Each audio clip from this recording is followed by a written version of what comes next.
Hello, everyone, and welcome to another Sunday. And when it is Sunday, that means that we have another episode to create of the David Hittle Real Estate Show.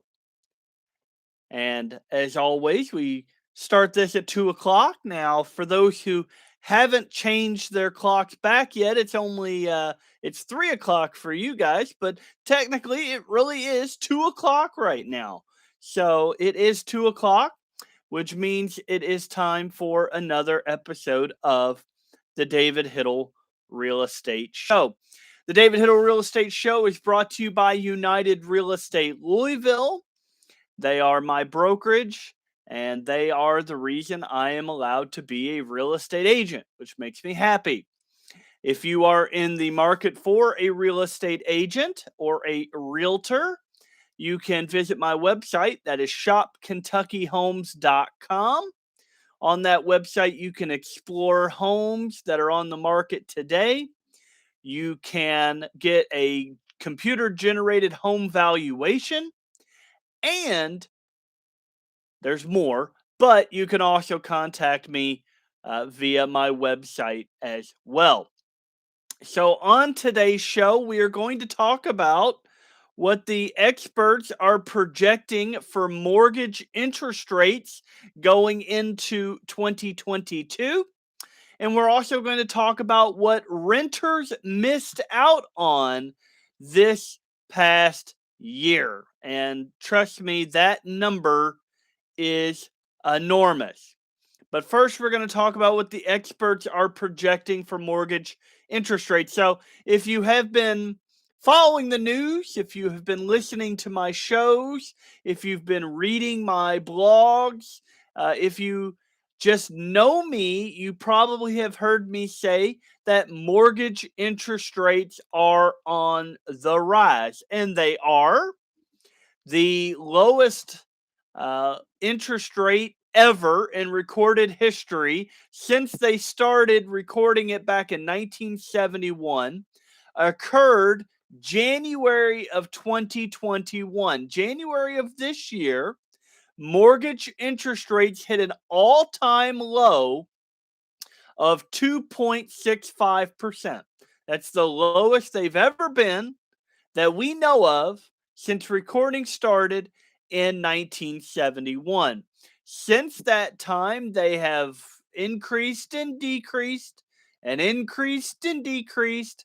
They have roller coastered to where they are this week. They actually ended down this week at 3.09%.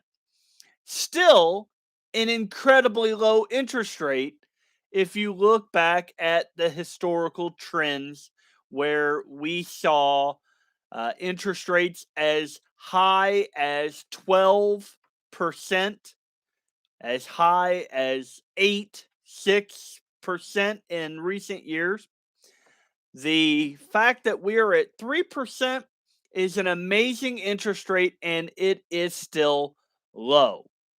However, the experts are projecting that mortgage interest rates, will continue to rise in 2022. So within the last year, mortgage rates have hit the lowest point ever recorded. Again, that was in January of 2021. Over the past few weeks, rates have started to rise. And the previous week, from this week, the fixed rate hit 3.14%. And this past week, we fell down to 3.09%. What does this mean if you are thinking of making a move? Well, the experts say that waiting until next year will cost you more in the long run. Here's a look at what several experts are projecting mortgage rates to be in 2022. So Freddie Mac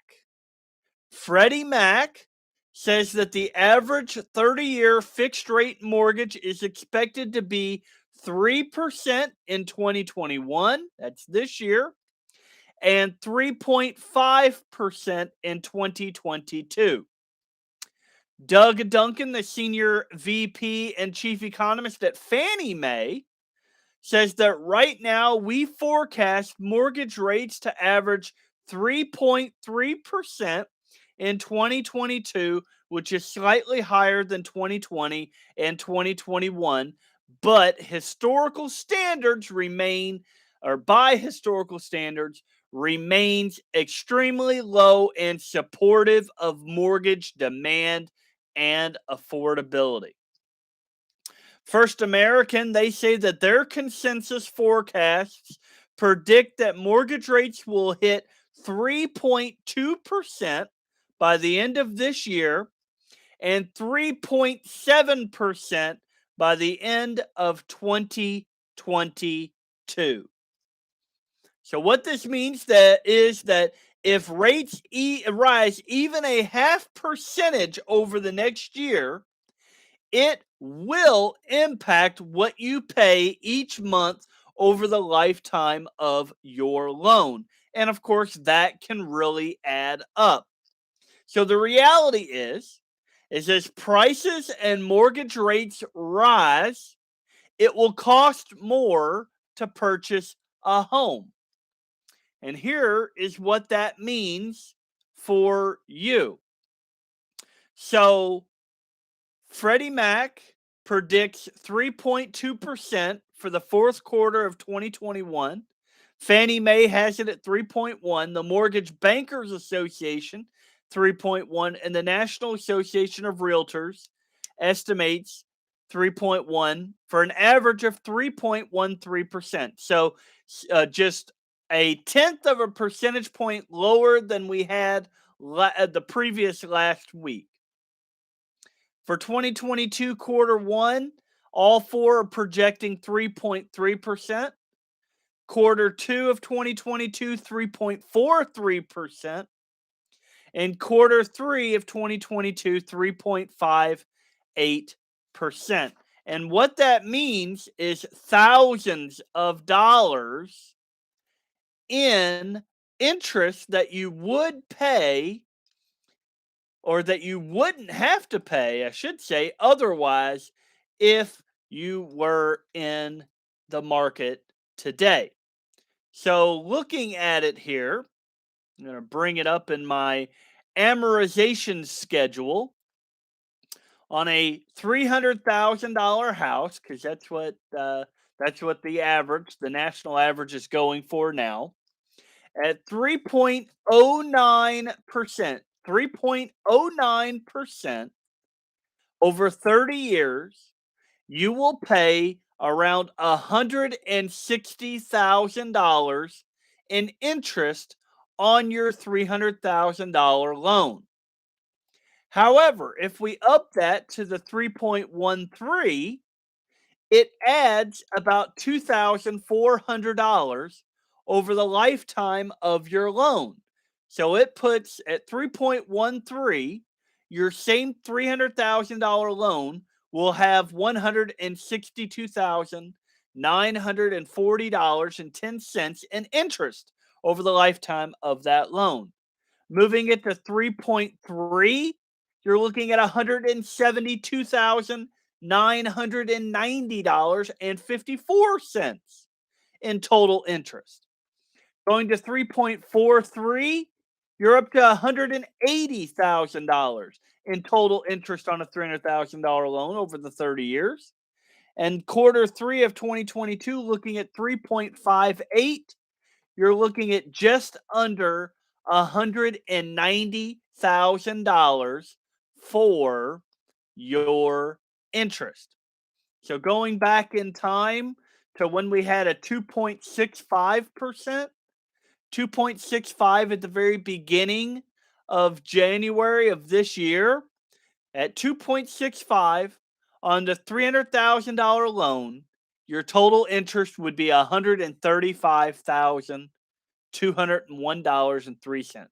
So just between then and today, it has added about $25,000 in interest on your 30-year loan. However, taking that all into consideration, it is still an amazing time to own a home and to buy a home. Again, these interest rates, though rising, are still at historic lows. Compared historically, looking back decades, you're talking a lot of interest saved over those past years. We think about the 80s with 15% interest. I'm not even going to try to calculate that today. If we hit a 15% interest rate today, it would probably cause a housing crisis. Uh, it would definitely swing into a a probably stay a seller's market. And it would become even more probably it might shift into a buyer's market because buyers just would not purchase homes with interest rates that high. But again, it is still a great time to buy a home. My suggestion is that if you are thinking about making a move, if you are thinking about purchasing a new home, if you're thinking about refinancing your home, if you can save the 1% and calculate what the ROI and the return on investment are for your refinance, if you're going to save money over the long term, refinancing today may be great for you. However, if you are thinking of purchasing a home or selling your current home and buying a new one, now is the time to get a move on. Not just to beat the new year, because that is one thing that you need to consider about this time of the year. Things that go under contract this month are likely going to close in December, but things that go pending or under contract in December are likely to close in January. So, taking that into account, what we're really focused on today is these mortgage interest rates and how much an added 1/4%, 0.5%, 0.75% is going to add to your mortgage payment and your interest rate. However, it is sunshine and rainbows for homeowners compared to those who rent. And we're going to talk about that here in just a minute. But first, if you are thinking about purchasing a home, I would like you to visit my website, shopkentuckyhomes.com. On that website, you can see a whole slew of homes that are on the market all over Kentucky and even in southern Indiana. And you can look at those homes, you can look at pictures, you can see prices, you can see anything you'd want to see about a home. You can see that on my website. That is again shopkentuckyhomes.com. If you are a homeowner, you can also get a computer generated home valuation. And to top it all off, you can contact me via my website. Again, that's shopkentuckyhomes.com. So, why is it sunshine and rainbows for homeowners and not sunshine and rainbows for those who are renting their home?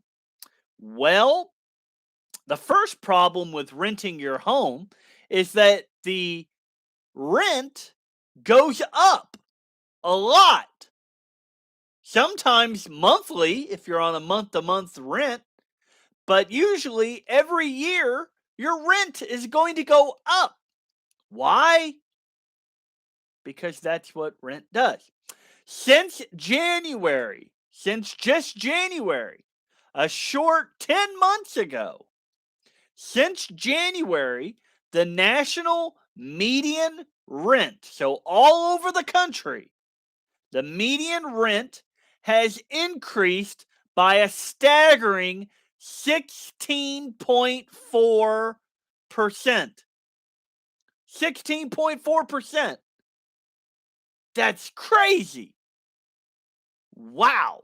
So, say you had a $500 a month rent and your rent went up by 16.4. That means your $500 rent is now $582. So, that's not too bad, right? But who has a $500 rent? There's not a lot of those out there. But say your rent's $800 and say it went up again by 16.4%. That means your $800 rent is now $931. A little bit more significant, right? But say you have a $1,000 rent and it went up by 16.4. That means your $1,000 rent is now $1,164. And I could go on and on. But the first thing is that rent has gone up staggering. The price of homes has increased staggeringly too.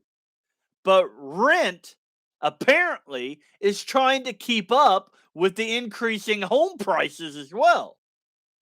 Rent growth from January to September averaged just 3.4% in the pre-pandemic years from 2017 to 2019.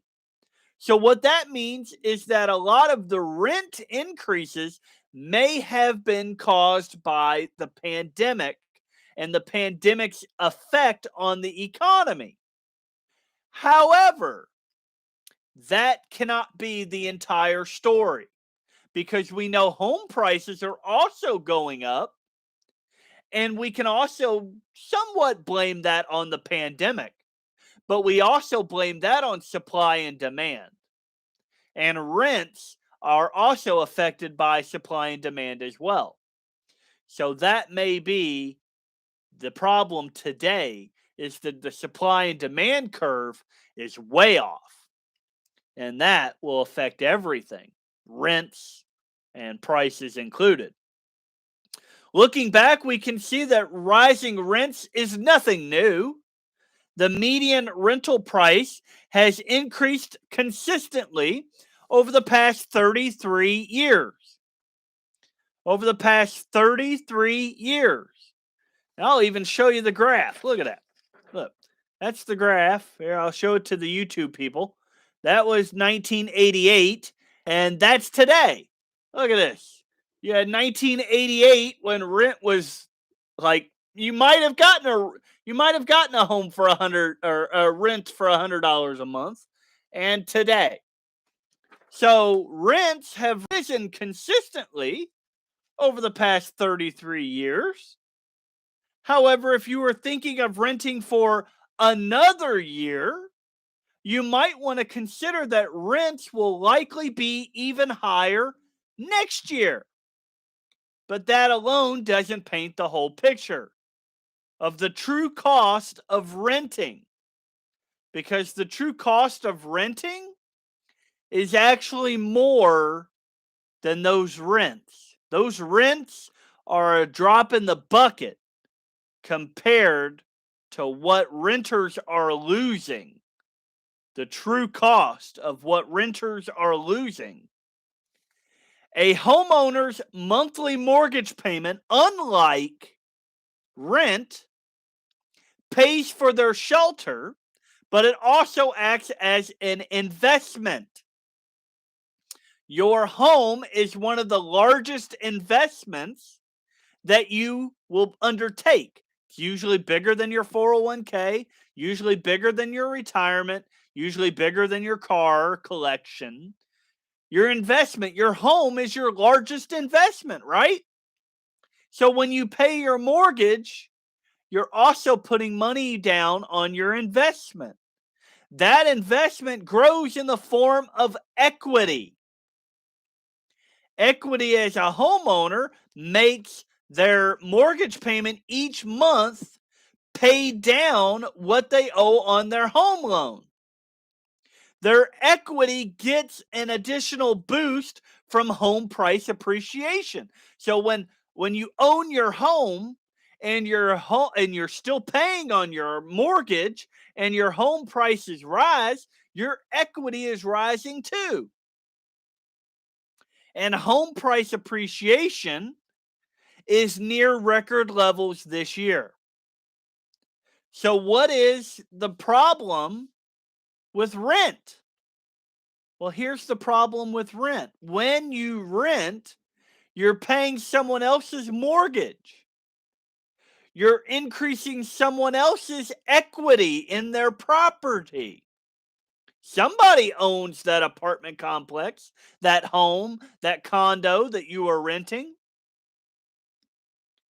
And on average, just over the past year, the average homeowner has gained approximately $51,500 in equity during the past year. That is what renters are missing out on by renting again next year.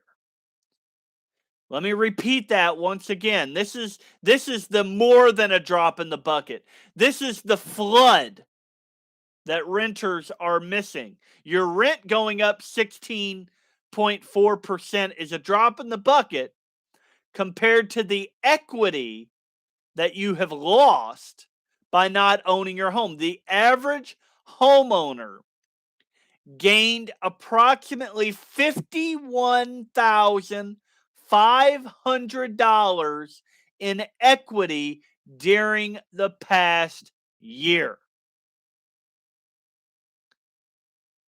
So bottom line is this. When you decide, or when you are deciding whether you should rent for another year or buy in the new year or at the end of this year, keep in mind how much renting is costing you. Another year of rent is another year you'll pay rising rents, and you will miss out on building your wealth through home equity. So my suggestion would be to get a hold of me. Let me explain to you your options. Let me get you connected with the people who are going to tell you how much home you can afford. And then once we know how much home you can afford, let's go find that home so you can participate in the building of equity like other homeowners. I do not want any of my friends or my family or just my Facebook friends and family. I do not want any of you missing out on the opportunity to achieve the American dream through home ownership. That's what I'm here for, to help you every step of the way. So again, this is David Hittle, Realtor with United Real Estate Louisville, Shopkentuckyhomes. And I thank you all for watching this evening. I'll let everyone get back to football. It is Sunday. I know it's football season, so everybody's going to get back to that. But I want to thank everyone who watches my lives, and even after the fact, I appreciate it.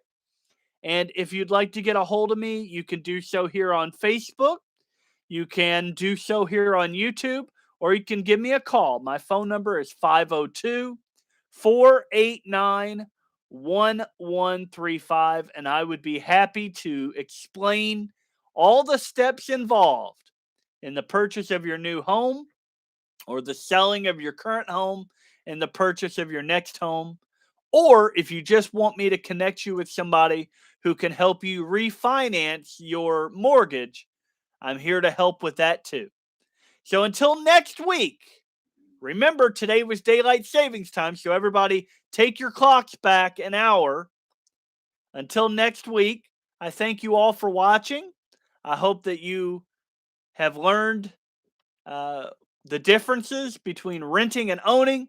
And I hope to see all of you next week. Thank you for watching. Have a great night.